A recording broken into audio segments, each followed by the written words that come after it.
Hey everybody, it's Mark Myers, the Family Woodworker.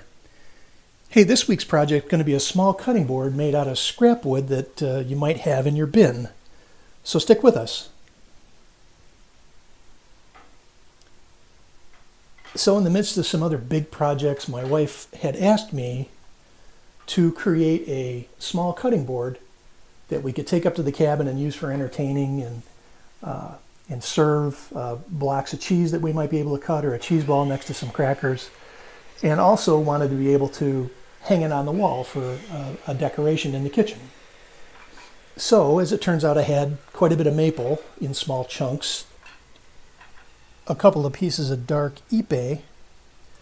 I had here a piece of tiger wood, and I also had a very thin that I used for trim, 1/4 inch piece of padauk. All of these woods are pretty good choices for making a hardwood based cutting board. You want to stay away from a wood like oak, which seems strange because it's pretty common. It's a good hardwood, it's dense, it's easy to find, it's not that expensive. But oak has deep grain and it's not great. It tends to trap bacteria, and so you'll find other YouTube channels and some great woodworkers out there that'll tell you to just avoid oak altogether. But when you look at hardwoods that you can use, and you don't want to use softwoods either, like pine or ash or other softer type woods like that, but something like a maple, something like a mahogany, something like a walnut is a great choice for a cutting board. So it turns out I had a bunch of maple, which is great because it's always cool to do a project when you don't even have to go and buy anything. The tiger wood piece that I had, I found on sale for like $5 for these small boards at a local mid-Michigan lumber yard called LL Johnson. So if you're anywhere in the Michigan area, check that place out. But in any case, so I had enough to make myself what I'm thinking is going to be about an 8x10 overall cutting board. And I wanted to sort of vary the colors, so I didn't know how I was going to put it together yet. You're going to watch as I play and try to come up with a color combination, but obviously had more maple than anything else, so it's just anything that you might like visually. So there's no rhyme or reason to putting it together. You're just going to lay it out. You're going to see what looks good. You're going to move things around, and then ultimately, pick how you want to do your glue up.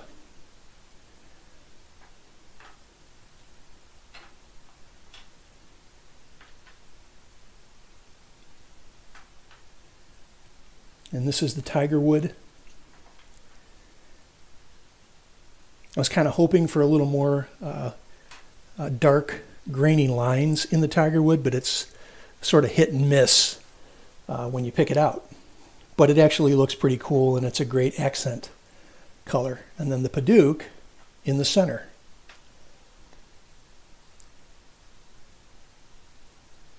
So it's a very simple design, but I like this. So for glue up, another tip that I like using in the shop so I don't mess up my little workbench too much is to use parchment paper. So I'll lay everything out and grab some glue. But before I do that, one of the other things you're going to learn about some of these woods, I talked about ipe being a great hardwood. It's also used a lot in outdoor furniture and decking if you can afford to buy it. It's an expensive hardwood, but it's oily. So before you glue it up, and I wasn't too sure about the tiger wood, but before you do any glue up, it's a good idea to use mineral spirits or acetone or something to wipe it down and get the oil off the surface of the board, and then you wind up getting a great glue up. If you don't do that, you run the risk of the oil kind of leading to separation between your layers. I also find that if you go to a home store or a craft store and you can buy those big tongue depressors in a stack, I go through a ton of them, and it makes spreading out the glue really easy because it's a nice flat, thin, flexible surface to spread the glue out. I also like how fast my hands seem to move. I'm amazing. Anyway, once you get all this glued up, we'll clamp it up and down, And then on this particular glue, oh, let's talk about the glue. This is Titebond 3, and you want to use this particular glue because it's food safe and it's waterproof. So, I mean, you can use other glues and take your chances, but you might as well do it the right way, use the right glue, especially something that's going to be food safe and where you're going to get a great bond. And so this winds up working very well. Now I wind up using the same glue for exterior projects, but then I use urethane glue quite a bit, like the Gorilla urethane glue for exterior projects where it's going to be constantly wet. But for a cutting board, this stuff is going to be great.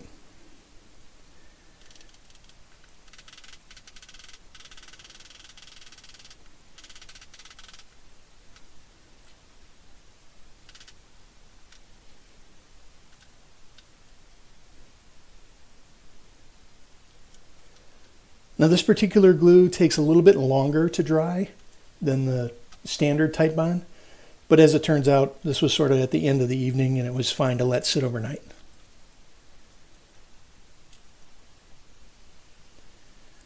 So there we go. It's relatively flat. I'm just going to cut it true on the one end.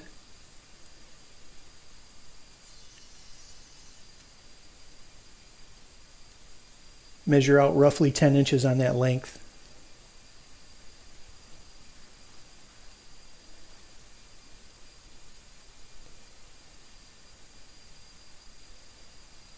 Kind of looks like a skyline that I just cut off there.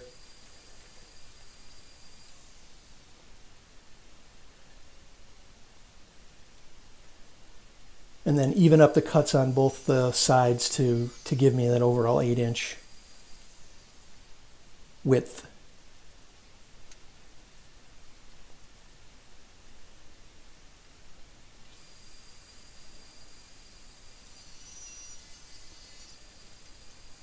Now, you've got a couple choices to finish this, and before I had a planer, I just wound up using different grits of sandpaper. So with all the glue, you can scrape off the glue. You can start off with an 80 or 100 grit on a electric sander and just take the glue and the high spots off and just keep working it down. Now this is a cutting board, so it doesn't have to be super high gloss. So I actually stopped sanding this board at 320 after the planing, but I didn't even really need to sand it down to 320. 220 would have been probably fine for the cutting board.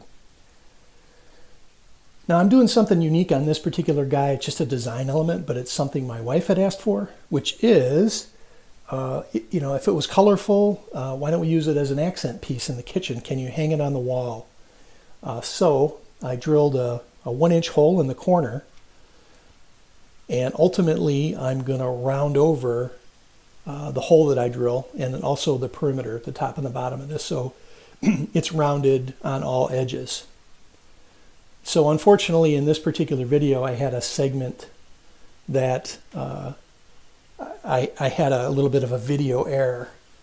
That my battery, I wasn't aware, but a battery looked like it was full, and it ran out as I was using my router to route these edges and to finish the sanding. So I don't have that video segment, but you'll have to trust me that's the only thing that's missing here in the video, is just doing the round over with the router bit. You'll see the finished piece in a bit as we get into the mineral oil.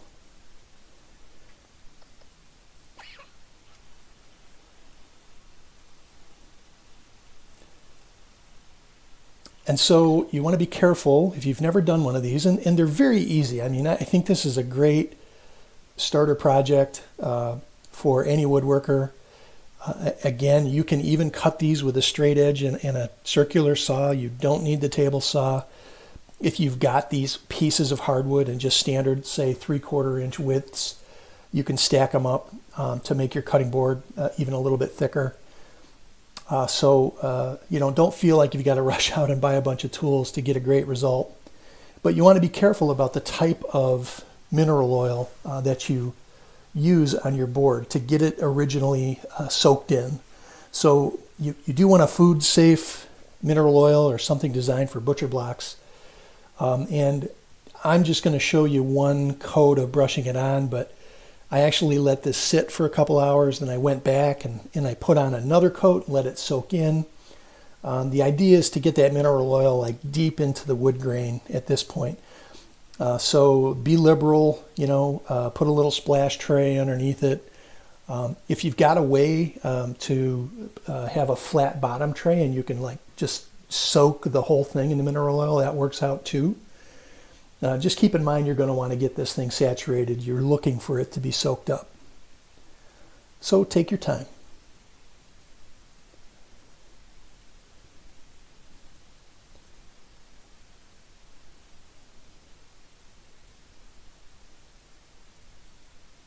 The other great thing about mineral oils, it's going to darken your wood just a little bit, but not a lot.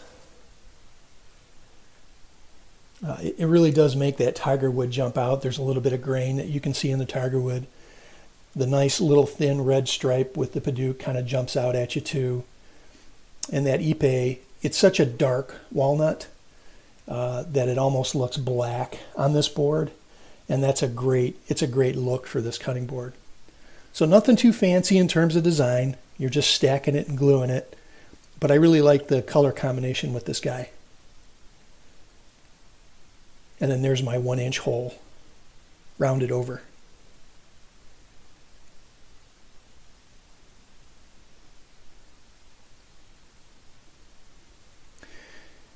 Now the one thing I also don't show in this is after this was done and it was wiped off and it was dry, there's another food safe sealer that you're going to want to put on here, and it's usually a beeswax based food safe butcher block sealer.